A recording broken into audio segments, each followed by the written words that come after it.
Olá pessoal, tudo bem? Hoje nós vamos estudar a crise portuguesa do século XVII, principalmente na segunda metade com a expulsão dos holandeses. Antes disso, gostaria que você se inscrevesse no canal, curtisse, comentasse, caso eventualmente gostem, certo? Essa imagem é da produção açucareira, da produção do açúcar, principalmente no Nordeste, clima quente e úmido, solo de Massapê. E essa produção açucareira vai se dar com capitais da Holanda. A instalação dos engenhos, o transporte do produto, o refino na Europa, até a sua comercialização final. Os grandes lucros do comércio açucareiro ficam com os holandeses. Tanto é bem verdade que durante a União Ibérica, em virtude do embargo espanhol, nós temos as invasões holandesas em 1624 na Bahia e em 1630 em Pernambuco. E esse desenvolvimento açucareiro ele vai ter mais destaque com a presença do Maurício de Nassau, que é o grande administrador do Brasil holandês, que é um funcionário da Companhia das Índias Ocidentais, que é demitido em 1644. 1645 começa a insurreição pernambucana, um movimento nativista no primeiro momento, no estágio inicial, que vai marcar a expulsão dos holandeses, certo? Antes mesmo de começar a insurreição pernambucana, nós temos a restauração portuguesa, fim da União Ibérica, e aí nós vamos ter principalmente uma relação muito de dependência de Portugal com relação aos ingleses. Tratados comerciais foram assinados em 1642, 1654, até 1703 com o Tratado de Methuen, dos vinhos e dos panos, o que escancara a balança comercial portuguesa com relação à Inglaterra. Tanto é bem verdade que muitos estudiosos, muitos historiadores consideram que o ouro extraído do Brasil serviu para a Revolução Industrial da Inglaterra, porque na verdade a balança comercial portuguesa estava desfavorável com relação aos capitais ingleses, certo? Agora, a crise do Império Colonial Português ela tem destaque principalmente com a expulsão dos holandeses. Eles vão para as Antilhas, produzem um açúcar de melhor qualidade, com um preço final mais barato do que o brasileiro, do que era produzido na colônia aqui. E isso gera a crise do açúcar. Além disso, em 1661 é assinado o Tratado de Haia, em que Portugal cede as Ilhas Molucas e do Ceilão, que são ricas em especiarias, para os holandeses. Ou seja, tu tira as possessões africanas mais tradicionais, Angola e Moçambique, Portugal fica com o Brasil como grande colônia. Com uma crise açucareira, que era o principal produto. Além disso, uma dependência econômica com relação à Inglaterra. Estoura em 1684 no Maranhão a revolta de Beckman, Thomas Emanuel Beckman, contra a postura dos jesuítas com relação à escravização dos indígenas e contra a Companhia de Comércio do Maranhão. Tu tens o Quilombo de Palmares que não foi extinto ainda até 1695 ele dura. E tem as suas origens com as invasões holandesas, nós vimos isso. Ou seja, tens uma crise institucional em Portugal, econômica, política, certo? Mesmo com a restauração portuguesa, com a dinastia dos Bragança, tu não tens o problema colonial resolvido. Aliás, ele vai se intensificar, principalmente, certo? Mas não é só do açúcar que vive os colonos. Nós temos aqui uma imagem importante destacar, que é as atividades econômicas desenvolvidas no Brasil colonial. A destacar o que, basicamente? Nós temos a cana-de-açúcar no Nordeste, o algodão lá no Maranhão, a pecuária no sertão nordestino, observem aqui, ó, e no extremo sul, onde hoje seria o Rio Grande do Sul, certo? Depois a mineração nas Minas Gerais, no centro, depois se expande para Goiás e para Cuiabá. A erva mate aqui no oeste de Santa Catarina, Paraná. E as drogas do sertão na região amazônica. Isso é importante nós destacarmos. Esse mapa econômico do Brasil colônia, ele vai, de certa forma, demonstrar que não é apenas do açúcar que se vivia na colônia. Mais ainda, tem algumas atividades que ajudou a ocupação de regiões. Por exemplo, no norte e algumas províncias que hoje, algumas capitanias, desculpa, que hoje são o Nordeste, elas se originaram com a presença dos franceses, uma reação à presença dos franceses. Por exemplo, Forte dos Reis Magos, que dá origem a Natal, é 1598, se não me falha a memória. Depois nós temos Belém do Pará, 1616. Tudo isso envolvendo a presença dos franceses, que vão fundar São Luís do Maranhão, e em virtude das riquezas das drogas do sertão. Certo?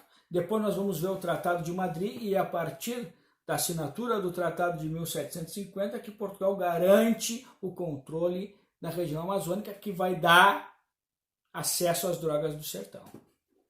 Certo? Havia um decreto do governo português proibindo a pecuária no litoral. Então, a criação de gado vai para o sertão nordestino.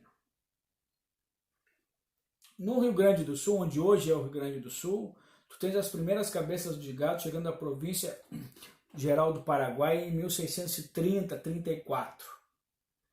E a partir do tropeirismo, tu tens o gado em pé, que é importante para o transporte.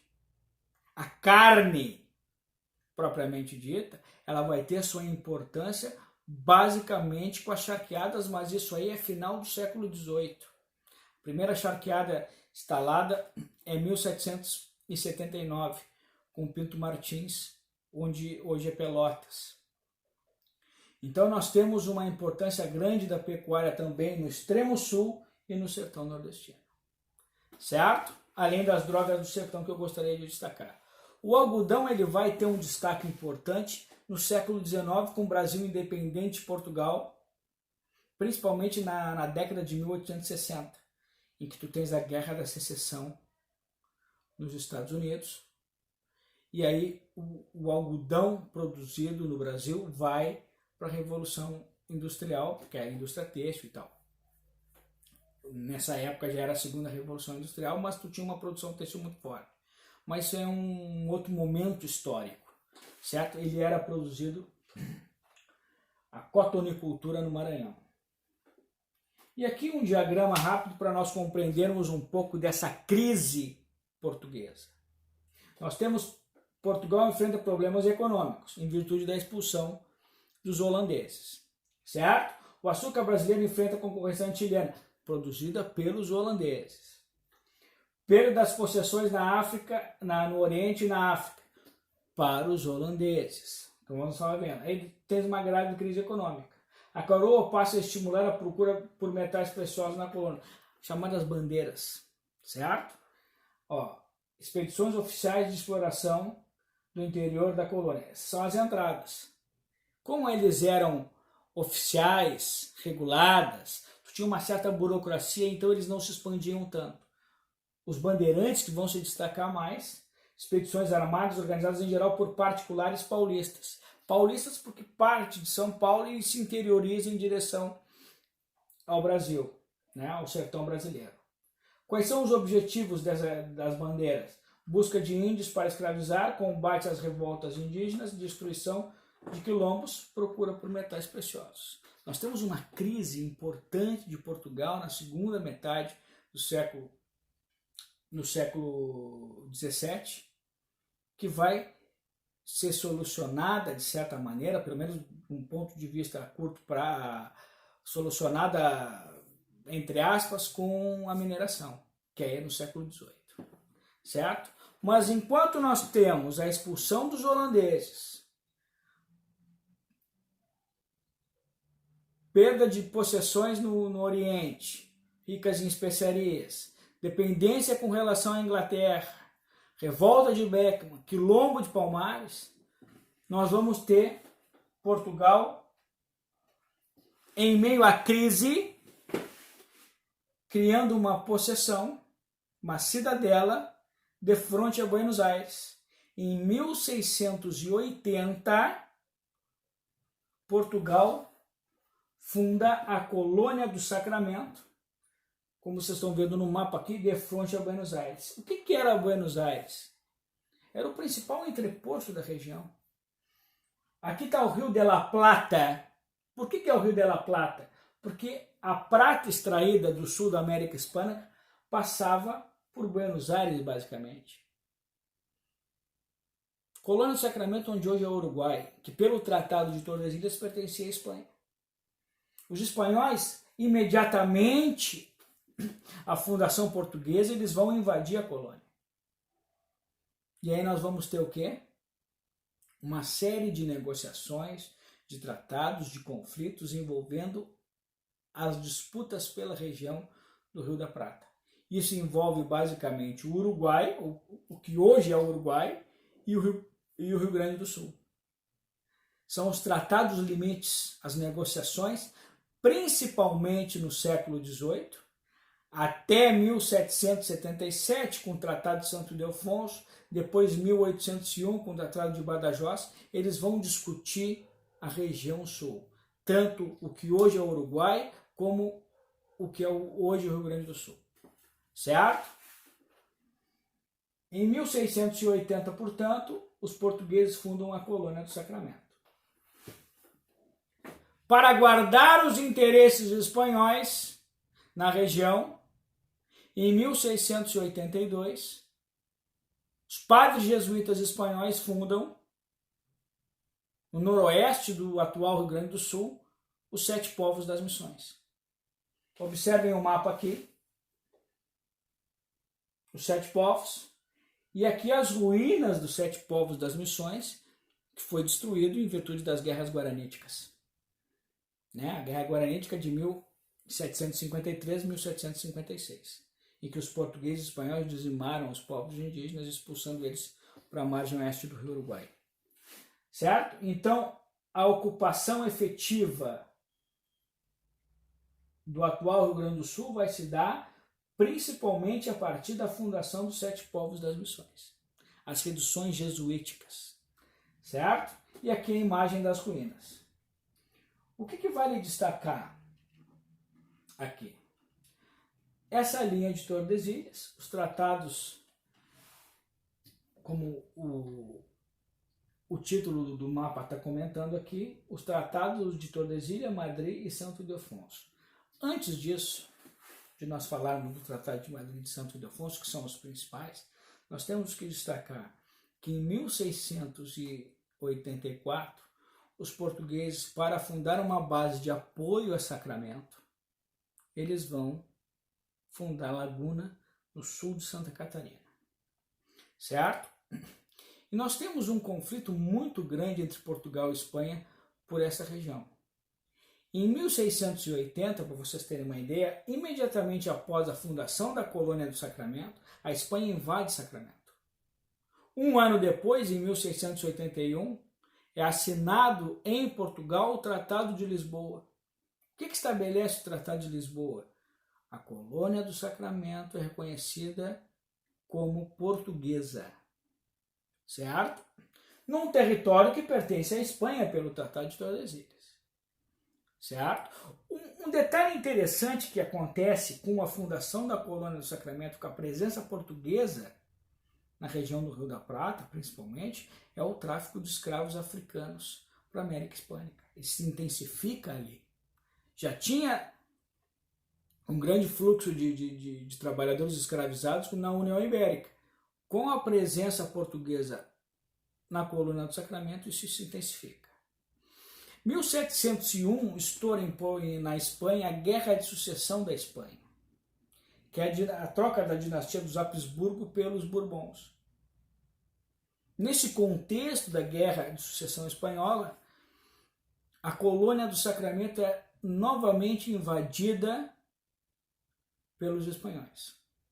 Até 1715, em que já tem o fim da Guerra de Sucessão da Espanha, a dinastia dos Bourbons, francesa, comandando os espanhóis, até que em 1715, pelo Tratado de Utrecht,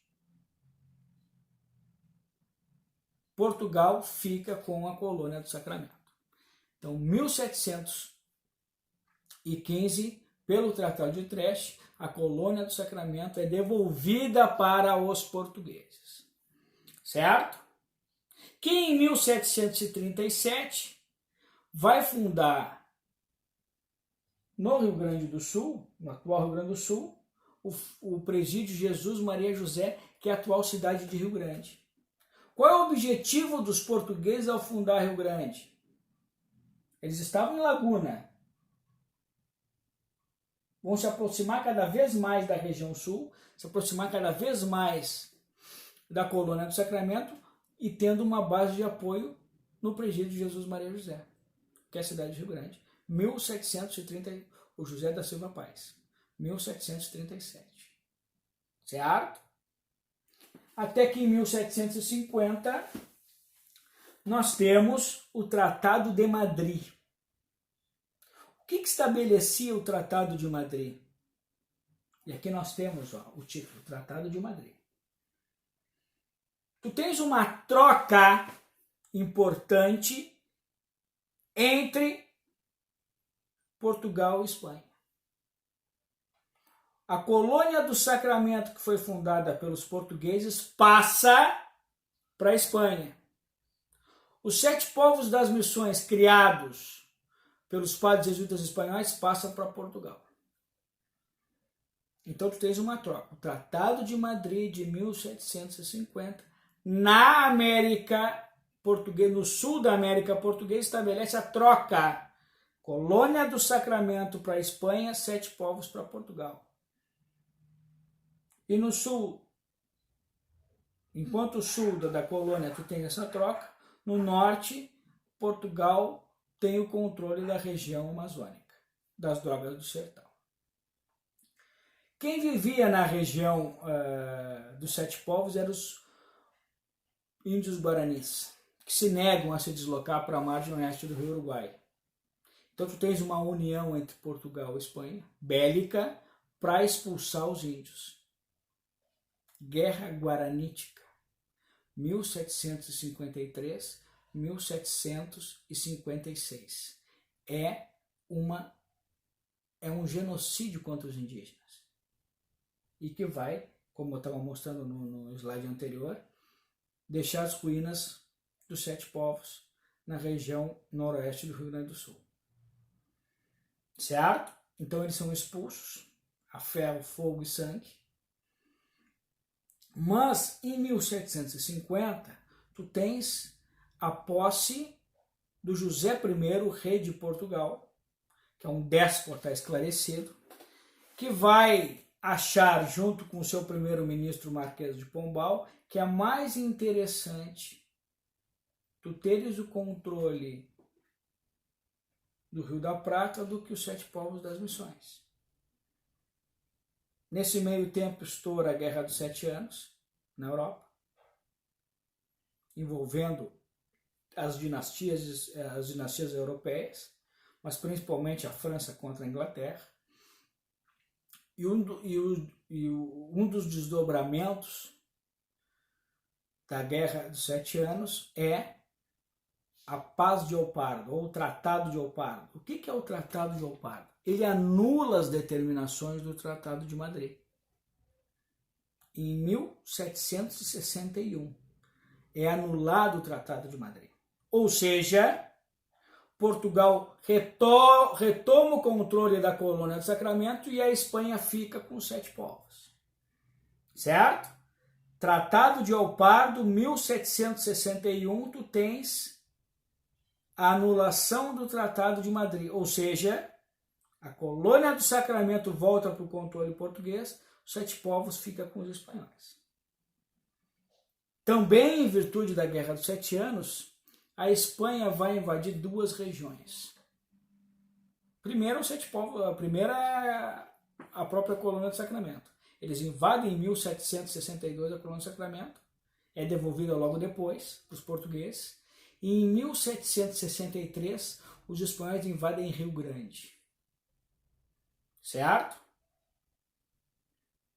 E isso é importante nós destacarmos, porque depois nós vamos ter uma grande batalha naval para libertar Rio Grande da dominação espanhola. Certo? Isso aí vai ser em 1776. Antes disso, desculpem, voltando aqui, tu tens o Tratado de Santo Ildefonso. O que é o Tratado de Santo Ildefonso? 1777. Um ano antes do Tratado de Santo Ildefonso, nós temos a expulsão dos espanhóis de Rio Grande. E a expedição portuguesa para libertar Rio Grande da dominação espanhola parte da Ilha do Desterro, que é hoje Florianópolis. Certo? Então, eles libertam Rio Grande em 1776 e tu tens um novo tratado assinado em 1776, o Tratado de Santo Ildefonso. E o que estabelece o Tratado de Santo Ildefonso? Rio Grande já liberta da dominação espanhola. A colônia do Sacramento e os 7 povos das missões ficam com a Espanha. Essa parte mais escura aqui no mapa do atual Rio Grande do Sul. Isso aqui fica para os espanhóis. Portugal fica com o Rio Grande e a Ilha do Desterro. É como se fosse a metade oeste do atual Rio Grande do Sul fica com a Espanha e a metade leste com Portugal. Além disso, o Tratado de Santo Ildefonso estabelece a criação dos campos neutrais. O que são os campos neutrais? É uma área que não é controlada nem por Espanha nem por Portugal. É o que corresponde hoje. É uma ligação entre os municípios atuais de Rio Grande e Santa Vitória do Palmar, onde pega o Taim, que tem uma grande diversidade biológica ali. Isso é importante nós destacarmos. Além da troca ou das possessões portuguesas e espanholas, o Tratado de Santo Ildefonso vai estabelecer a criação dos campos neutrais. Em 1801, é assinado o Tratado de Badajoz. O que é o Tratado de Badajoz? Ele vai reafirmar as determinações do Tratado de Madrid. O que diz o Tratado de Madrid? Lá de 1750. Que foi anulado em 1761, que vai ser reafirmado em 1801. O Tratado de Badajoz estabelece as mesmas determinações do Tratado de Madrid para o sul da América Portuguesa. A colônia do Sacramento fica com a Espanha e os 7 povos das missões com Portugal. Como é redefinido as determinações do Tratado de Madrid? Basicamente, tu tens em 1801, através do Tratado de Badajoz, um desenho, grosso modo, geográfico do Brasil atual. Com algumas exceções, é bem verdade. Por exemplo, nós temos, depois, a anexação da banda oriental do Rio Uruguai, que é a província Cisplatina, que com a guerra Cisplatina vai formar a República Oriental do Uruguai, não está aqui no mapa. E nós temos em 1903 a compra junto à Bolívia do Acre. Então, o desenho geográfico com o Tratado de Madrid, que vai ser anulado e depois reafirmado com Badajoz, é esse aqui. Com algumas diferenças territoriais para o Brasil atual. Depois nós temos ainda na República alguns tratados de limites, enfim, mas grosso modo, com exceção da província Cisplatina, que foi anexada, que depois vai ser a República Oriental do Uruguai, em 1828, e com a compra do Acre junto à Bolívia em 1903. Certo? Vai ser justamente nesse contexto de final do século XVIII que nós já vamos ter a mineração já em decadência nas Minas Gerais, e nós vamos ver isso numa próxima videoaula, que nós vamos observar no Rio Grande do Sul a produção charqueadora. A partir de 1777, 79, tu tens crises de seca no Ceará. E o português Pinto Martins se instala no extremo sul do Brasil, no atual Pelotas. E a produção charqueadora ganha destaque, porque a partir das charqueadas, tu tens um grande ingresso de trabalhadores escravizados no Rio Grande do Sul, principalmente dedicado a charqueadas que tem como polo charqueador Pelotas. E Pelotas teve um grande desenvolvimento cultural, econômico, político. Era a capital cultural do Rio Grande do Sul no século XIX, em virtude das charqueadas com José Pinto Martins. Depois a abolição da escravatura em 1888 e a carne frigorífica em 1917, já no Brasil República, vai fazer com que as charqueadas entrem num declínio muito forte. Mas tu tens, a partir do final do século XVIII, a produção charqueadora. E é importante nós destacarmos porque o polo charqueador foi Pelotas, que era a capital cultural do Rio Grande do Sul no século XIX. Muito obrigado pela atenção de vocês. Um abraço.